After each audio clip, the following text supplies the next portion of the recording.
In a dimly lit boardroom in Las Vegas, powerful men were making a deal worth millions. The only problem? The fighter they were betting against had no idea he was walking into a trap. Welcome to Fight Night Secrets, where we uncover the stories they never wanted you to hear. Tonight, we're diving into one of the most shocking betrayals in combat sports history. This is the untold story of how Conor McGregor became the target of a multi-million-dollar scheme, and how he turned the tables on those who tried to destroy him. In March 2023, in the heart of Las Vegas, a critical meeting was taking place in a private building known only to a few. The Palazzo Nero, a black palace where deals worth billions were made in shadows. On the 42nd floor, behind bulletproof glass and state-of-the-art security systems, 4 men sat around an obsidian conference table. The first was Victor Blackstone, a man whose name was whispered in fear across 3 continents. At 62 years old, Victor had built an empire from the underground world of sports betting. His organization controlled betting networks from Moscow to Manila, from London to Los Angeles. He wore a tailored Italian suit that cost $20,000, and his cold blue eyes had seen more blood money than most people could imagine. The second man was Marcus Steele, one of the UFC's most senior executives. Marcus had worked his way up from a small-time promoter to becoming one of the most powerful men in mixed martial arts. But Marcus had a secret. He was drowning in gambling debts, and Victor Blackstone owned every penny of those debts. The third participant was Alexander Crown, owner of Europe's largest sports investment fund. Crown Sports Capital managed over $2 billion in assets. To Alexander, fighters weren't people. They were investments to be manipulated for maximum profit. The fourth man was the most dangerous of all, precisely because he appeared the least threatening. James Wheeler had been working with Conor McGregor for 3 years. He managed McGregor's training schedules, handled his media appearances, and had access to every aspect of the fighter's preparation. McGregor trusted James with his life, and that trust was about to be weaponized against him. Victor leaned forward on the table, his manicured fingers interlaced. "Gentlemen," he said in his distinctly Eastern European accent, "what's discussed in this room never leaves here. The consequences of betraying this confidence would be unpleasant. Are we perfectly clear?" Everyone nodded silently. They all knew Victor's reputation. People who crossed him had a tendency to disappear. The atmosphere was thick with tension, and the smell of expensive cologne mixed with fear-induced sweat. Marcus Steele nervously adjusted his tie and opened a leather portfolio containing documents worth hundreds of millions. McGregor's upcoming fight against Tommy Rodriguez will generate the largest betting volume in UFC history. Conservative estimates put the global betting handle at over $2 billion. But this time, gentlemen, we won't just be spectators. Alexander Crown's eyes gleamed with intensity. I have $500 million in liquid assets ready to deploy. My network extends to every major betting house in Europe, Asia, and the Middle East. If we execute this perfectly, we're talking about potentially the largest sports betting coup in history. Victor's thin lips curved into what looked more like a predator baring its teeth. Everyone believes that when McGregor wins, everybody wins. But what if he loses? What if the most confident fighter in the world suffers a crushing, unexpected defeat? The implications hung in the air. Alexander leaned forward, breathing more rapidly with excitement. The current betting odds favor McGregor at -180. If Rodriguez wins, anyone who bet against McGregor stands to make enormous profits. We're talking about potential returns of 400 to 500%. Victor nodded approvingly. Exactly. But here's the beautiful part. It won't be luck. It won't be chance. We're going to stack the deck so thoroughly that McGregor won't even know what hit him. James Wheeler had been listening with growing unease. His face had gone pale, and beads of sweat were forming on his forehead. But aren't we essentially cheating McGregor? He's someone who trusts me completely. Like what? Marcus interrupted sharply. Like betrayal? James, let me remind you of something. You're in debt to very dangerous people. Your gambling problem has put you in a hole so deep that your great-grandchildren would still be paying it off.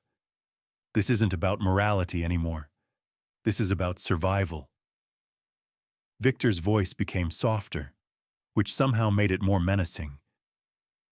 James, what we're proposing isn't illegal. We're not asking anyone to throw a fight. We're simply using information that you have legitimate access to. McGregor will fight exactly as he always does. We're just going to be better prepared than everyone else. Meanwhile, in Dublin, Ireland, a very different scene was unfolding. In his private training facility, Conor McGregor was engaged in the most intense preparation of his career. The gym was a temple to physical perfection, state-of-the-art equipment, a regulation octagon that had cost $200,000, and training partners flown in from around the world. McGregor, stripped to the waist and glistening with sweat, was working through combinations with his longtime trainer, Patrick O'Sullivan. But something was bothering McGregor. Call it fighter's instinct, but he had survived this long by learning to trust his gut. And his gut was telling him something was wrong. He stopped hitting the bag and turned to Patrick, his green eyes reflecting concern. Patrick, I need to ask you something. Have you noticed anything strange about the team lately? Any weird conversations, people acting differently? Patrick considered the question carefully. Now that you mention it, there have been a few things. James has been acting strange, more secretive, taking phone calls he walks away for, and some of the training footage from last week. I could have sworn I saw someone recording our sessions who wasn't supposed to be there. McGregor's jaw tightened. Tommy, the Thunder, Rodriguez was already dangerous enough without having to worry about betrayal from within his own camp. Rodriguez was undefeated in 15 professional fights, with 12 knockouts.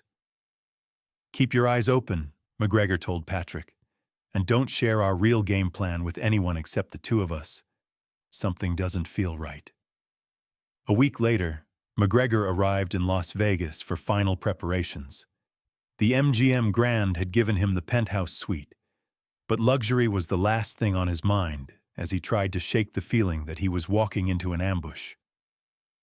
On his second night in Vegas, that feeling proved prophetic. McGregor had returned to his suite early, claiming he needed rest. He was lying on the bed when he heard voices in the hallway outside his door. One belonged to James Wheeler. The other was unfamiliar, with an Eastern European accent. McGregor quietly moved closer to the door, pressing his ear against the wood. Yes, Victor. Everything is proceeding according to plan, James was saying. McGregor suspects absolutely nothing. He trusts me completely, which makes this almost too easy. The other voice, Victor, responded, Excellent. And you've provided Rodriguez's team with all the materials we discussed. Everything, James confirmed. Training videos from the last 6 weeks, detailed breakdowns of his preferred combinations, analysis of his footwork patterns, even his medical records showing that old shoulder injury. Rodriguez's team now knows Conor better than Conor knows himself. McGregor felt his blood turn to ice. The man he had trusted with his career was selling him out to his enemies. The betrayal cut deeper than any physical blow he had ever received. Victor's voice continued. And the psychological warfare element? Already in motion, James replied with pride. "I've been subtly undermining his confidence for weeks. By fight night, he'll be full of doubt." McGregor had heard enough. He moved away from the door, his mind racing with rage and the need for action, but he forced himself to think strategically. If he confronted James now, the entire conspiracy would go underground. The next day, McGregor called Marcus Flynn, a former FBI agent who had become a private investigator specializing in sports-related crimes. Within 48 hours, Marcus had assembled a dossier that painted a picture of corruption reaching the highest levels. "Conor, what I've found will shock you," Marcus said when they met at a coffee shop away from the Strip. "Victor Blackstone is the head of an international sports betting syndicate controlling billions in illegal gambling operations. Marcus Steele from UFC is drowning in gambling debts to Blackstone's organization. Alexander Crown runs what appears to be a legitimate investment fund, but it's actually money laundering for European criminals." McGregor studied the photographs and documents. "And James?" "James has been feeding information to this group for months. They've provided Rodriguez's team with detailed intelligence about your fighting style, your physical condition, even your psychological state. When you lose, and they're confident you will, they stand to make between $200 and $300 million. The magnitude of the betrayal was staggering. McGregor closed the envelope and leaned back. For a moment, he felt the weight of conspiracy pressing down on him.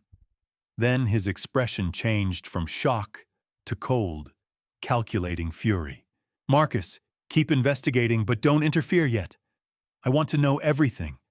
Can you do that?" "Of course. But Conor, these people are extremely dangerous."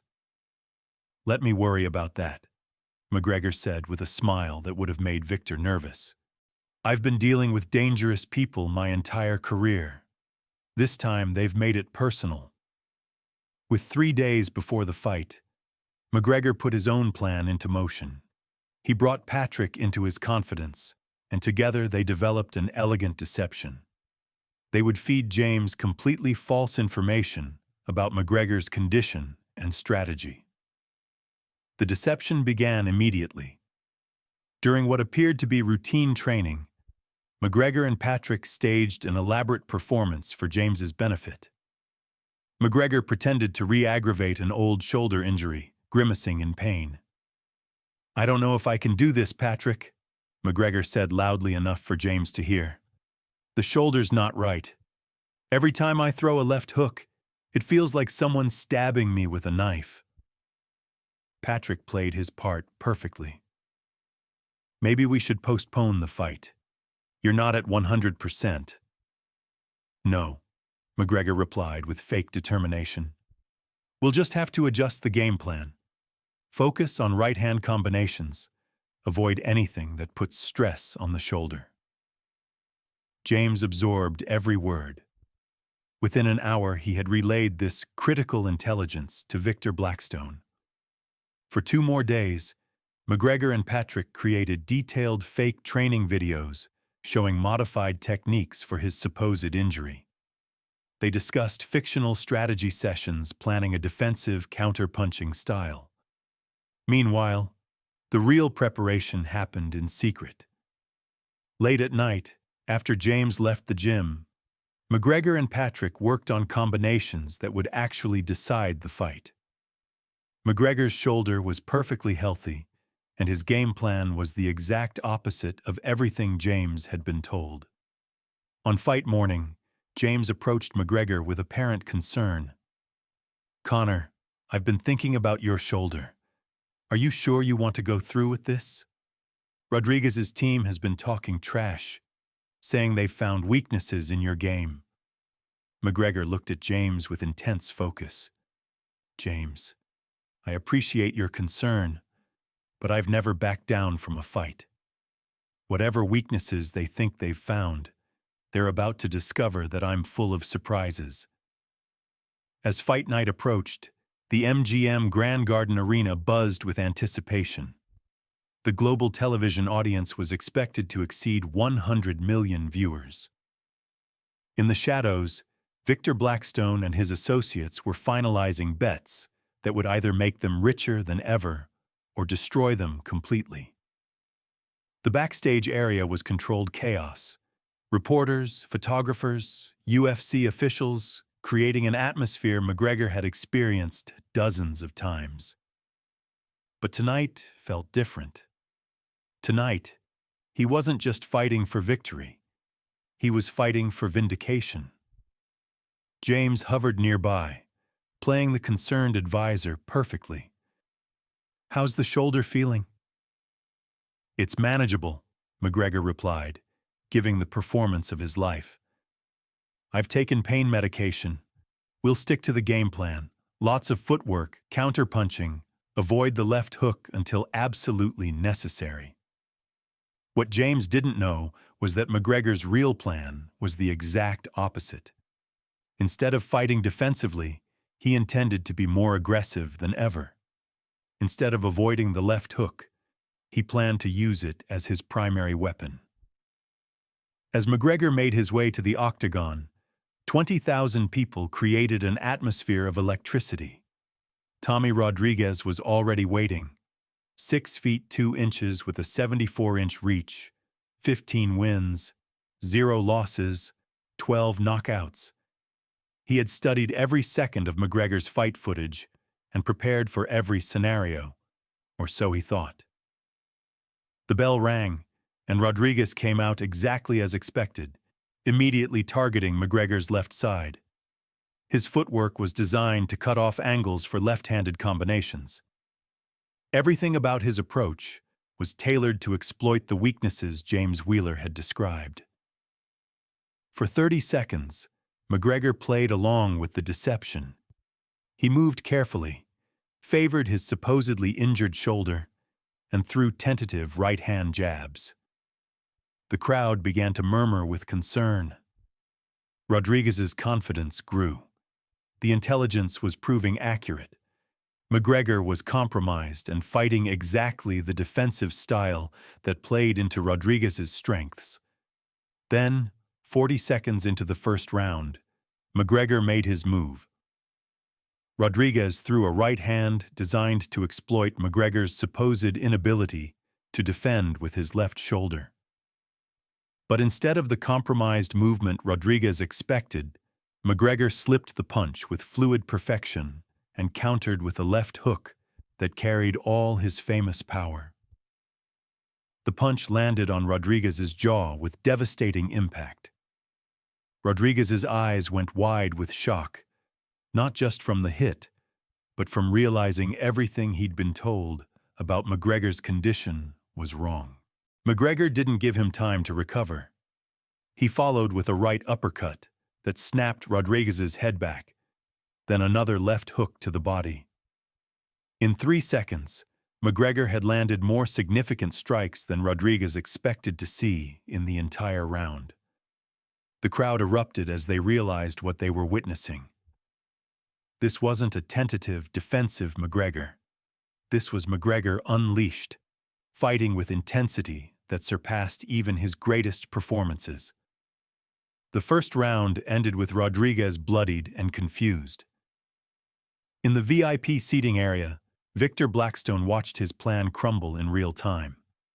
Marcus Steele frantically calculated their losses. Alexander Crown had gone completely pale. The second round began with Rodriguez desperately trying to implement a new strategy. But survival against a motivated, healthy McGregor was nearly impossible. Halfway through the round, McGregor caught Rodriguez with a combination that would be replayed for years. A jab to set distance, a left hook to the body that dropped Rodriguez's guard, then a perfectly timed right hand that sent Rodriguez crashing to the canvas. Rodriguez managed to beat the count, but was badly hurt. McGregor moved in for the finish, but Rodriguez held on until the bell. The third round was a formality. 2 minutes in, McGregor ended it with a beautiful and devastating combination. A feint with the right hand drew Rodriguez's guard high. A left hook to the liver dropped him to his knees, and a follow-up right hand put him to sleep. As McGregor stood over his defeated opponent, arms raised in victory, he looked directly at the VIP section, directly at the men who had tried to destroy him. When handed the microphone, McGregor's words were calm and devastating. This victory is dedicated to everyone who believes in loyalty and truth. To those who thought they could manipulate this fight through deception and betrayal, you learned tonight that the heart of a true champion cannot be bought, sold, or broken. Choose your friends wisely, because some people will smile to your face while stabbing you in the back. In the weeks that followed, the aftermath rippled through the sports world. The FBI brought down Victor Blackstone's organization in coordinated sweeps across 3 countries. Victor was arrested in Monaco, Alexander Crown at London's Heathrow Airport, and Marcus Steele was fired from UFC and later sentenced to 10 years in federal prison. James Wheeler disappeared completely. Some say he fled to South America. Others believe he was eliminated by his former associates. McGregor never saw him again. The financial damage was devastating. The conspirators lost an estimated $400 million. For McGregor, the victory represented more than another win. It was proof that integrity, preparation, and mental toughness could overcome any conspiracy. In his post-fight press conference, when asked how he had known about the conspiracy, McGregor simply smiled and said, "A true champion must be prepared for every kind of fight, not just the ones that happen in the octagon." And so Conor McGregor emerged victorious not just as a fighter, but as a man who had faced betrayal and turned it into triumph. Because that's what true champions do. They find a way to win, no matter what obstacles are placed in their path.